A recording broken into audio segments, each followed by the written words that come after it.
I don't know about you, but I've kind of had it with the denial that I'm hearing about COVID-19 and what causes complication with underlying causes. Hi, this is Kathleen Gage with Plant-Based Eating for Health. And today I heard on the news, the CDC comes out with guidelines that if you're obese, you are at a higher risk. If you're overweight, you are at a higher risk. We've known this for a while, and yet many people choose to ignore that. The bottom line is, and this is going to be me on a soapbox, because I really believe that we have to take more control of our own health and not leave it up to the doctors, not leave it up to the CDC, not leave it up to the World Health Organization. Now, granted, there are great guidelines like the washing hands, like the wearing masks. I carry a mask with me wherever I go, and whenever I go out in public, I wear a mask.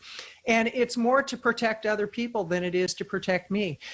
Because truth be told, I'm in really, really great health. Now, that doesn't mean that I can't get COVID. And then the social distancing is the other one. However, it does mean that I can minimize my risk for complication. Does it mean that I won't have complications should I contract COVID? No, it doesn't.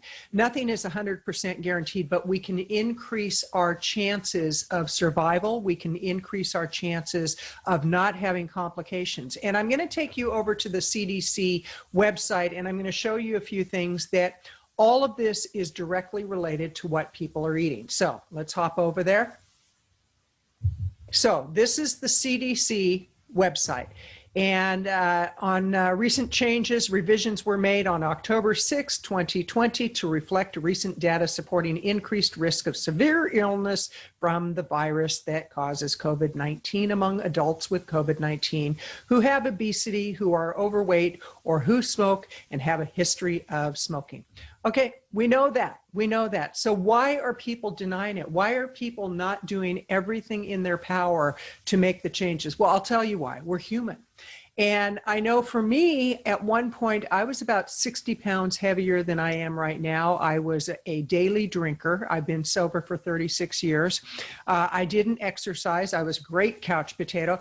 And I'm not saying this to be holier than thou. I'm not saying this to say, well, look, I've got it figured out, because I don't have it figured out.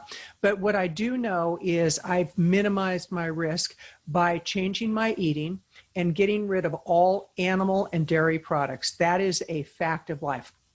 There is so much evidence that factory farmed foods, and 98% of what we eat is factory farms. The meat that we eat, the dairy that we consume, or I should say the meat that people can eat and the dairy that people consume, fish, chicken, all of that, carries disease. There's no doubt about that. It's pumped full of steroids. It's pumped full of antibiotics. It's pumped full of chemicals that definitely play havoc with your health. But if you'll look, you can see that adults of any age with the following conditions are at increased risk: cancer, chronic kidney disease, COPD, heart condition, immunocompromised state, weakened immune system, obesity, body mass of over 30 kilograms, severe obesity, a body index of over 40 kilograms, sickle cell disease, smoking, type 2 diabetes. Now, quite a few of these that are listed here are directly related to being overweight. And so my recommendation is look at what you're doing to yourself. And I want to remind you, go ahead and subscribe to this channel, give it a thumbs up, hit the bell notification, so every time a video comes out, you get notified about it. And in the comments, leave below what you're doing to actually take control of your health. What are the steps that you're taking right now to make sure that if you should get COVID, that you minimize your risk of complication? And if you don't get COVID, what are you doing to continue to improve your health? So go ahead and hit the subscribe button, bell notification, thumbs up, and we're good to go. Are you exercising? Are you drinking plenty of water? I've got my water here. It's got electrolytes in it. I drink a gallon of water a day. Yes, a gallon of water a day, which means that I am using the restroom quite a bit, but it's flushing out a lot of toxins. I eat 100% whole food, plant-based eating protocol. And the reason I share this with you is I'm so concerned for those people I care about who are ignoring the science. This is science. This is common sense, and this is science. And I encourage you, check out my blog, plantbasedeatingforhealth.com. That's plantbasedeatingforhealth.com. Check out my podcast show, plantbasedeatingforhealth.com/podcast. So you just do the URL /podcast. That's plantbasedeatingforhealth.com/podcast. And if I sound frustrated, I am, because I'm constantly seeing things come out on the news that is really dealing with the symptoms rather than the cause. We need to get to the root cause of what's going on. This morning, as I was on my morning run, I was listening to, I love listening to motivational speakers, and I was listening to from about 100 years ago. It was really phenomenal. And somebody was reading his book, and basically it said, oh, the greatest secret in the world, the strangest secret. And basically it is whatever you plant in the ground, that's what you get. Whatever you plant in the ground, that's what you get. So if you plant corn, you're going to get corn. If you plant poison, you're going to get poison. If you plant tomatoes, you're going to get tomatoes. So whatever you plant, you're going to get. And it's the same with whatever you put into your body, you're going to get. If you're eating a lot of fast food, you've got to stop eating fast food. You don't have to do anything, quite seriously. But if you want to have a quality of life, if you want to have more energy, and again, I know what it's like to be overweight. I know what it's like to be on the borderline of being obese, and possibly even obese, where all I could do was sit on the couch, watch TV, drink a beer, drink whatever, and just not do much that was very productive outside of go to work and come home. And at one point, I couldn't even work. That's how bad my drinking got. So I get it. I get that sometimes it's a challenge to make those changes. And yet the question you want to ask yourself is, what's the quality of life that I want? What is the quality of life that I want? Because if in fact you state that you want a certain quality of life, there are sacrifices that you will need to make. To pretend that we don't need to make sacrifices to get what we want, I think that's the lies that people continue to tell themselves. They want things to be easy, and it's not always easy. Sometimes it's going to be downright hard. And yet, if you want the quality of life that you say that you want, you have to be willing to give certain things up, and you have to be willing to embrace other things. Again, visit my website at plantbasedeatingforhealth.com. That's plantbasedeatingforhealth.com. And on there, there's a whole bunch of great information on how to transition to a plant-based lifestyle. I've got the beginner's guide. It's absolutely free. You'll see an image of it, and I'll even put the image here, and I'll put the link in the show notes. But it's the beginner's guide to plant-based eating. I wrote it when I was about 4 months into being plant-based, and that was over 2 years ago. I'm actually a little over 2 years since I've gone plant-based. What a difference it made. This morning, I did 45 minutes of yoga. I did 10 minutes of arm exercises with a woman off of YouTube. I went on a 3-mile run with my dog.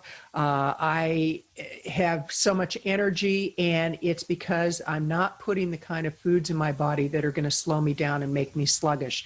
So what are you willing to do to make the change you say you want to have? If you want to be healthy, if you want to minimize your risks with any kind of complication with COVID, it's time to get really honest about what you're doing and what you're not doing, because you can minimize your risks, but it takes effort. This is Kathleen Gage wishing you a great day, and I'll get off my soapbox now, but I really wanted to share that message with you because it came to me while I was doing my morning run of how much we do lie to ourselves and we're in denial. Now, I was 64 years old when I went plant-based. I turned 66 in May, and I'm getting closer to my 70th birthday. And by the time I hit 70, I want to be rocking it. I want to be one of those women in her 70s that people go, oh my gosh, this is incredible. That's my goal. And one of the things that Earl Nightingale talked about with The Strangest Secret is you have to have goals. Because if you have no goals, you'll be on this trajectory to nowhere, basically. When you have goals, you have something to shoot for. Will you always achieve your goals? No. Right now, times are pretty tough for a lot of people. There's a lot of people out of work. There's a lot of people that rather than focusing on getting healthy, they're doing a lot of comfort eating. There's a higher incident of people drinking and people not exercising. You can change that right here, right now. Every single day, just make the decision. Today, I'm going to do something really healthy for myself. One of the things that I decided to do not too long ago is the 75 Hard Challenge. And I believe the gentleman's name is Andy Frisella, who started that. It's the 75 Hard Challenge, and I'll put the link below, and I've done a couple of videos on that. Check out the videos. And basically what you do is every day you do 2 45-minute exercise protocols, whatever you want to do. It could be a walk outside. It could be a bicycle ride. It could be yoga, watching a video on YouTube. That's what I do. Jen Hillman happens to be the one that I enjoy the most. You also have to take a selfie of yourself every single day. You have to drink a gallon of water every single day. You have to read 10 pages out of a book, a physical book, every single day. You have to eat super healthy. You choose what that means to you. You eat super healthy and no alcohol for the 75 days. Now, for me, that's not a big deal because I've been 36 years sober, so I don't even think about that. That's not on my radar at all. But I encourage you, find something that's going to challenge you and just get in the habit of every single day making that commitment. And you will be amazed in a few months the changes that you go through. With the 75 Hard, I've had people say after a week they've had phenomenal changes. With plant-based eating, I will tell you, after 7 days of eating plant-based, I got rid of inflammation. I dropped a few pounds. I had more energy. My recovery time when I went running, and I'm not a fast runner by any stretch of the imagination. You know, people go, oh, do you win races? It's like, no, I finished the races. But I love running because what it does for my head, it just helps me to clear my thinking. So again, I encourage you, look at what you're doing to either have a super healthy life, one full of vibrancy, energy, focus, goal setting, or what you're doing that really holds you back. Because ultimately, you are the one who has to make the decision. We can't keep putting it on somebody else. We can't say, well, it's because of this, this, or this. No, it's because of the choices that we make on a daily basis. Why not minimize your risk for any kind of complication with COVID-19? Because it's spreading more and more every day. There's a good chance that a lot of people are going to get it. There's an even better chance that those people that are really conscientious of what they're consuming will make it through better than those people who are obese, who smoke, who drink really heavy, who eat a lot of animal-based products. This is nothing new to a lot of people. You've heard this before. Now is the time to take action. This is Kathleen Gage, wishing you a great day. Thank you for your commitment to an ethical life through plant-based food choices. The kind of choices that are kind to your body, the environment, and most of all, animals. Be sure to leave a review and rating of the Plant-Based Eating for Health podcast show.